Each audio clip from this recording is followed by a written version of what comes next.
మీ అందరికీ కూడా ఏదో రకమైన తుఫాన్ ఉంటుంది. తుఫాన్ అంటే ఏంటి తెలుసా? ఒక విధమైనటువంటి బాధ.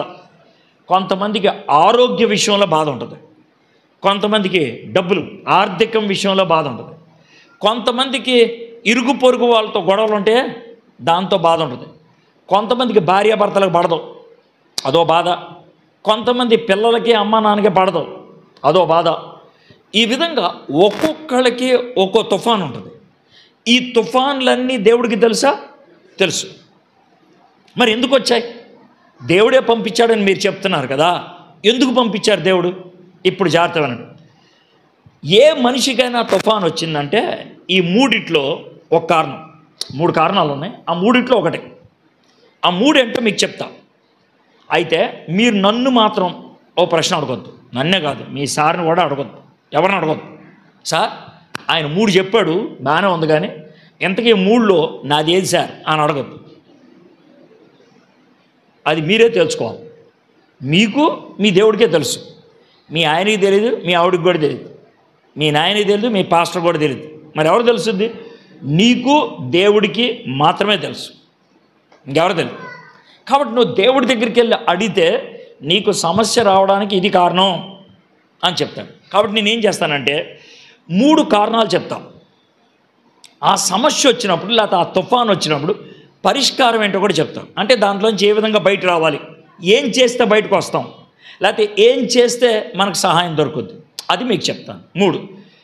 మొట్టమొదటిది చాలా సులభం, అందరూ కూడా సులభంగా అర్థం చేసుకుంటారు. ఏంటంటే నేను తప్పు చేస్తే నాకు శ్రమ వస్తుంది, నేను తప్పు చేస్తే నాకు శ్రమ వస్తుంది. ఈ శ్రమను ఎవరు కలిగించారు? దేవుడే. ఎందుకు కలిగించాడు శ్రమని? నా మీద కక్ష సాధించడానికి కాదు. అది ఎలా ఉంటుందంటే, ఇప్పుడు 4 మేకలు ఉన్నాయి, నాకు 4 మేకలు, లేదా 4 గొర్రెలు ఉన్నాయి, లేదా 4 గాడిదలు ఉన్నాయి, లేదా 4 గేదెలు ఉన్నాయి అనుకుందాం. 4 ఈ 4ని తీసుకొని వెళ్తున్నాను ఇలాగా. అందుట్లో ఓడి పక్కకి వెళ్ళింది అనుకో, నేనేం చేస్తాను? ఒక కర్ర తీసుకొని కొడతా. అప్పుడు ఏం చేస్తుంది అది? అంటే ఈ 4 ఇక్కడ వెళ్ళాలి, ఇది క్రమం, ఇది క్రమం, ఇది పద్ధతి, ఇది లైన్. పక్కకి వెళ్తే కొడితే మళ్ళీ ఏం చేస్తుంది? అది లైన్లోకి వచ్చేస్తుంది. దీన్నే క్రమం తప్పితే, లైన్ తప్పితే మళ్ళీ లైన్లో తీసుకురావటం. దీన్నే మనం ఓ పదం ఉపయోగిస్తాం, క్రమశిక్షణ. చెప్పండి. ఇంగ్లీష్లో అయితే డిసిప్లిన్, క్రమశిక్షణ. పక్కకి వెళ్ళావు, క్రమం తప్పావు, దేవుడు దెబ్బేశాడు, లోనికి వస్తామని. అది ఆయన చేసేటువంటి పని. దేవుడు ఎవరికైనా దెబ్బేస్తాడా? ఎవరికైనా వేస్తాడు. దావీదుకి దెబ్బేశాడు. ఎలాగా? దావీదు బెత్షెబా అనే అమ్మాయితో వ్యభిచారం చేశాడు. వాళ్ళిద్దరు ఒక బాబు పుడితే దేవుడు ఆ బాబుని చంపేశాడు. దావీదే ఒప్పుకున్నాడు, దేవుడే తీసుకున్నాడు నేను. అప్పుడు దావీదుకి బుద్ధి వచ్చింది. అప్పుడు దేవుడి దగ్గరికి వచ్చి, నేను తప్పు చేశా, నేను ఇంకా మళ్ళీ అలా చేయను. సంసోన్ అలాగే, ఆయన చాలామంది అమ్మాయిల దగ్గరికి వెళ్తూ ఉంటే దేవుడు ఎంత చెప్పినా వినలా. శత్రువులు పట్టుకొని ఈ కళ్ళు ఉంటాయి, కళ్ళుగుడ్లు పీకేశారంట. పీకేసి కాళ్ళకి చేతులకి గొలుసులు కట్టేసి చేతిలో పప్పు రుబ్బు పెడితే అప్పుడు బుద్ధి వచ్చింది ఆయనకి. అయ్యో నేను క్రమం తప్పా, అందుకే ఇది వచ్చింది, నన్ను క్షమించవా అని దేవుడిని అడిగితే దేవుడు క్షమించాడు. దేవుడు అప్పుడు శక్తినిస్తే ఇలాగ 2 స్తంభాలు ఉంటాయిగా, ఆ స్తంభాలను ఇలాగ తోసేస్తే బిల్డింగ్ మొత్తం కూలిపోయింది, అందరూ చచ్చిపోయారు, అందరితో పాటు సంసోను కూడా చచ్చిపోయాడు. దేవుడు శక్తినిచ్చాడు. ఎప్పుడు వచ్చిందంటే బుద్ధి వచ్చినప్పుడు. కాబట్టి ఒకవేళ నేను తప్పు చేస్తే, క్రమశిక్షణ కోసం దేవుడు నాకు దెబ్బేస్తే నేనేం కోరాలి దేవుడి దగ్గర నుంచి? కనికరము. చెప్పండి. కనికరం అంటే ఏంటి? అయ్యా తప్పైపోయింది, అయ్యా తప్పైపోయింది, దెబ్బ ఇంక చాలు, అయ్యా తప్పైపోయింది, ఇది మనం కోరాలి. క్రమశిక్షణ కోసం దెబ్బ తగిలితే మనం కోరాల్సిందేంటి? చెప్పాలి నాకు. క్రమశిక్షణ కోసం దెబ్బ తగిలితే మనం ఏం కోరాలి? కనికరం. ఎప్పుడు కోరాలి? క్రమశిక్షణ. క్రమశిక్షణ కోసం ఏం కోరాలి? కనికరం. కనికరం ఎప్పుడు కోరాలి? మీరు ఈ 2 గుర్తుపెట్టుకుంటారు. ఎన్నిసార్లు చెప్పేస్తున్నా. మీరు నిద్రపోతే కనుక నేను చెప్పను, చాలామంది నిద్రపోతున్నారు. నేను చెప్పేది మీకు నచ్చలేదేమో సార్, నచ్చలేదు, మరి నిద్రపోతున్నారు కొంతమంది. పాపం వేటకెళ్ళి వచ్చింది ఉంటుంది. నేను చెప్పేటప్పుడు అందరూ కూడా జాగ్రత్తగా వినాలనుకుంటాను నేను. అందుకే చాలాసార్లు చెప్తాను, చెప్పే కొంచెమైనా అందరికి అర్థం అవ్వాలి. 2 పదాలు చేర్పించా, క్రమశిక్షణ, కనికరం. చెప్పండి ఒకసారి. ఇది మొదటిది, జోడి గుర్తుపెట్టుకోండి. రెండోది, దేవుడు ఎందుకు దెబ్బ కొడతాడు అని అంటే కనుక, ఒకవేళ ఒక చిన్న బాబు ఉన్నాడు అనుకోండి, చిన్న బాబు ఇక్కడ దాకా వెళ్ళిపోయాడు, చివరికి వెళ్ళిపోతుంటే మీరు వెనకాలండి, అరే వద్దురా, అరే వద్దురా అని అంటారు. ఆడు ఎలా వెళ్తున్నాడు అనుకోండి, ఓ వద్దురా అని గట్టిగా అరుస్తారు. అయినా వెళ్తున్నాడు అనుకోండి, ఆ నోడు కొడతారు, అప్పుడు వెనక్కి వచ్చేస్తాడు. ఇప్పుడు ఈయన ఎందుకు కొట్టినట్లు? ఒకవేళ కొట్టకపోతే ఏమవుద్ది? పెద్ద దెబ్బ తగులుతుంది. కొడితే దెబ్బ తగులుతుందా లేదా? ఈ చిన్న దెబ్బ ఎందుకు కొట్టారంటే పెద్ద దెబ్బ తగలకుండా. పెద్ద దెబ్బ తగలకుండా. అర్థమైందా? ఇందాక పాపంలోకి వెళ్ళావుగా టప్పని కొట్టాడు బయట రావడానికి. ఇప్పుడు ఎందుకు కొట్టాడంటే పాపంలోకి వెళ్తావు కాబట్టి. అర్థమైందా? దీన్ని కాపుదల కోసం. చెప్పండి సరే. కాపాడుతాను. మీకు బైబిల్లోంచి ఒక ఆయన గురించి చెప్తాను. ఎవరంటే పౌలు గారు చాలా శక్తివంతమైన పరిచయం చేశాడు. అంటే ఎలాగంటే ఆయన యెస్సు నామంలో అని ప్రార్థన చేయక్కర్లా, ఇలా చూస్తే చాలు దెయ్యాలు బయటకు వచ్చాయి. ఇంకా విచిత్రమైన తెలుసా, చేతురుమాలోడు పట్టుకెళ్ళి ఆ చేతురుమాలను పౌలు గారికి అలా తగిలిచ్చి దాన్ని తీసుకొచ్చి జ్వరం ఉన్నవాడి మీద వేశారనుకో, టప్మని జ్వరం పోయేది. అంత శక్తివంతంగా ఆయన జీవించేవాడు, పరిచయం చేసేవాడు. అయితే జాగ్రత్తగానండి, పౌలు గారికి ఏదో జబ్బు వచ్చిందంట. పౌలు గారికే జబ్బు వస్తే, దేవా ఇది ఎక్కడ న్యాయం, నేను ప్రార్థన చేస్తే అందరూ జబ్బులు పోతుంది, నాకు పోవట్లేదేంటి అన్నాడు. పోదాం అని అన్నాడు దేవుడు. మళ్ళీ అడిగాడు, పోదాం. మళ్ళీ గట్టిగా అడిగాడు, పోదయా. ఎందుకు పోదాం? నేనే పోవద్దన్నాను. ఎందుకనే?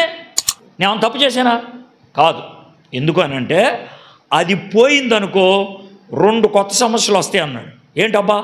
ఒకటి, ఈ జబ్బు లేదనుకో నీకు, అందరూ ఏమనుకుంటారు తెలుసా? నువ్వే దేవుడు అనుకుంటారు. నీకే కొబ్బరికాయలు కొట్టేయడం మొదలు పెడతారు. అమ్మో అది చాలా డేంజరే, వద్దు. రెండోది, నీకు ఏ జబ్బు లేదనుకో నువ్వే అనుకోవచ్చు, నాకు దేవుడు ఎందుకు, అమ్మో వద్దు. అందుకే నువ్వు ఎగిసిపోకుండా ఉండటానికి, నువ్వు పైకి లేచిపోకుండా ఉండటానికి, ఉప్పొంగిపోకుండా ఉండడానికి నీకు ఇది పెట్టా, ఇది ఉన్నాయి అన్నాడు. అర్థమైందా? మరి దేవా ఇది ఎట్లాగా అని అంటే, ఎట్లాగా ఉంది, ఇది తీయన్నాను. మరి ఎట్లాగా? దీన్ని భరించటానికి నీకు కృపనిస్తా. ఏమిస్తా? ఇందాక క్రమశిక్షణ కోసం ఏం అడగాల? ఇప్పుడు కాపుదల కోసం ఏం అడగాల? కృప. కనికరం కోరితే సమస్య తీసేస్తాడు, కృపను అడిగితే సమస్య తీయుడు. మరి ఏంటి సార్? కృప ఉంటే సమస్యను భరిస్తాం. అది ఉన్నాయి, ఎందుకంటే అది మంచిది. మరి ఎట్లాగా? నేను తట్టుకోలేకపోతున్నాను, అందుకే భరించటానికి నేను నీకు శక్తినిస్తాను. ఇప్పుడు కొంతమందికి జబ్బులు పోవు. ఎందుకు పోవో తెలుసా? దేవుడే తీయకూడదు అనుకున్నాడు. నువ్వు తప్పు చేసావని కాదు, నువ్వేదో పాపం చేసావని కాదు, దాన్ని బట్టి నీకేదో మేలు ఉంది. ఉదాహరణకి యోబు ఏమన్నా తప్పు చేశాడా శ్రమ రావడానికి? కాదు కదా. యోసేపు ఏమన్నా తప్పు చేశాడా ఆయన్ని బానిసగా అమ్మేయడానికి? కాదుగా. అదేవిధంగా కొంతమందికి శ్రమలు వస్తాయి, కష్టాలు వస్తాయి, తప్పు చేయటం బట్టి కాదు, తప్పులోకి వెళ్ళకుండా ఉండటానికి. సో మొదటి జోడి ఏంటి? క్రమశిక్షణ, కనికరం. రెండో జోడి ఏంటి? కాపుదల, కృప. బాగా అర్థమైంది కదా? ఇప్పుడు మూడోది, ఇది ఎందుకనంటే దేవుడు కొంతమందిని ఇలాంటి శ్రమలు గుండా పంపించి ఆ శ్రమలో విజయం పొందితే, అంటే ఇప్పుడు మనం పరుగు పందెంలో గెలిచామనుకో మనకేమిస్తారు? ప్రైజ్ ఇస్తారు. పరీక్షల్లో ఫస్ట్ వస్తే మనకేమిస్తారు? అవార్డు ఇస్తారు. కొంతమందికి అలా అవార్డు ఇచ్చేశారనుకో, ఏది పరుగు పందెంలో పరిగెట్టకుండానే. ఇప్పుడు 10 మంది పరిగెట్టారు, ఈయన పరిగెట్టకుండా కూర్చున్నాడు. ఈరోజు పరుగు పందెంలో విజేత అని ఈయన పిలిచామనుకో, ఇటు పరిగెట్టలేదుగా, ఇక్కడికి ఎలా ఇచ్చారు? ఇది అన్యాయం. ఇది మోసం అంటాం లేదా?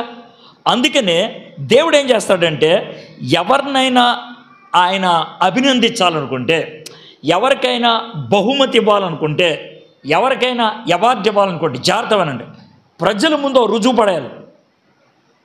లేదా అడుగుతారు, ఏంటి ఆడికి ఎందుకు ఇచ్చామని.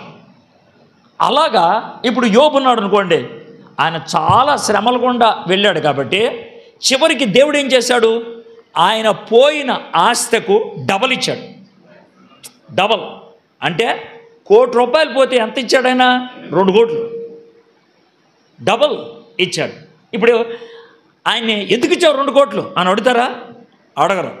ఇప్పుడు అబ్రహాం ఉన్నాడు అనుకో, అయ్యా నీకు ఒక్కడే కొడుకున్నాడు కదా, ఉన్నాడు, వాడిని నువ్వు తీసుకొని వచ్చి నన్ను ఆరాధించాలంటే బాగా కుతూహలంగా వెళ్ళిపోయిన తర్వాత నువ్వు ఆరాధించేప్పుడు బలి ఇవ్వాలి కదా, అవును నీ కొడుకునే నాకు బలి అంటే అని అన్నాడు. మరి జై అప్పుడు కొడుకుని బలిపీతం మీద పెట్టేసి ఆయన కత్తి పైకి లేపి ఊపుతుంటే ఆగో, ఇప్పుడు మొత్తం ప్రపంచానికి తెలుసు నువ్వు ఎలాంటోడువో. ఇప్పుడు నీకు ఒక అవార్డు ఇస్తాం. ఏమిస్తావు అవార్డు? ప్రపంచంలో ఎవ్వరికి ఇవ్వని అవార్డు ఇస్తాం. నీకు ఒక్కడికే అవార్డు, నీకు ఒక్కడికే. ఏంటి అవార్డు అంటే విశ్వాసులకు తండ్రి. ఆ అవార్డు ఇచ్చాడు. కాబట్టి మొదటిదేమో క్రమశిక్షణ కోసం, అప్పుడేం కోరాలి మనం? కనికరం. రెండోదేమో కాపుదల, అప్పుడేం కోరాలి మనం? మూడోదేమో కిరీటం కోసం. చెప్పండి నాకు. మరి కిరీటం కోసం దేవుడు నా జీవితంలో శ్రమను తెస్తే నేనేం కోరుకోవాలి? దేవుణ్ణి కోరుకోవాల్సింది ఏంటి తెలుసా? దేవా ఇది చాలా ఎక్కువ ఉంది, నువ్వు నాతో ఉండు. దృష్టి చెప్పండి ఒకసారి. కను దృష్టి అంటే నువ్వు నాతో ఉండు, నువ్వు నన్ను చూస్తూ ఉండు. నువ్వు నన్ను చూస్తూ ఉంటే నేను భరించేయగలుగుతాను. నువ్వు నన్ను చూస్తూ ఉంటే నేను భరించేయగలుగుతాను. ఇక మన దేశంలో కాదు కానీ అమెరికాలో చేస్తారు. ఎలా అంటే నిండు చూలాలు ప్రసవానికి తీసుకెళ్తారు కదా రూమ్లోకి.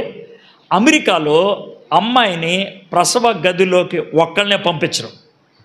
మరి ఎవరిని పంపిస్తారు? అమ్మను పంపిరు, అమ్మమ్మని అసలు పంపిరు. మరి ఎవరిని పంపిస్తారు? ఒక్కడనే. ఎవరినో తెలుసా? భర్తని. భర్త కూడా ఆమెతో పాటు వెళ్ళాలి. వాళ్ళిద్దరూ పక్క పక్కన ఉన్నప్పుడు మాట్లాడుకుంటున్నప్పుడు అప్పుడు డెలివరీ చేస్తారు. ఎందుకనంటే వాళ్ళ నమ్మకం ఏంటి? వీళ్ళిద్దరూ భార్యాభర్తలు, వీళ్ళిద్దరూ మాట్లాడుకుంటుంటే వీళ్ళకు ఒక ధైర్యం ఉంటుంది. ప్రసవం సమయంలో నా భార్య చచ్చిపోద్దేమో, ఈ సమయంలో నా భర్తకు దూరమై నేను చచ్చిపోతానేమో, ఆ భయం పోతే వాళ్ళు ధైర్యంగా ఉండగలుగుతారు. కాబట్టి కనుదృష్టి ఉంటే కనుక మనం జాగ్రత్తగా ఉంటాం. షడ్రక్ మెషక్ అబేద్నెగోలో అగ్నిలో ఉన్నప్పుడు ఎవరున్నారు వాళ్ళ దగ్గర? దేవుడు. కాబట్టి 3 కారణాలు బాగా అర్థమైందిగా. ఒకటేంటి? క్రమశిక్షణ కోసం. రెండోది ఏంటి? కాపుదల కోసం. మూడోది ఏంటి? కిరీటం కోసం. క్రమశిక్షణ కోసం అయితే ఏం కోరాలి? కనికరం. కాపుదల కోసం అయితే ఏం కోరాలి? కృప. కిరీటం కోసం అయితే ఏం కోరాలి? కనుదృష్టి. బాగా అర్థమైంది కదా. ఓ వచనం అయిపోయింది.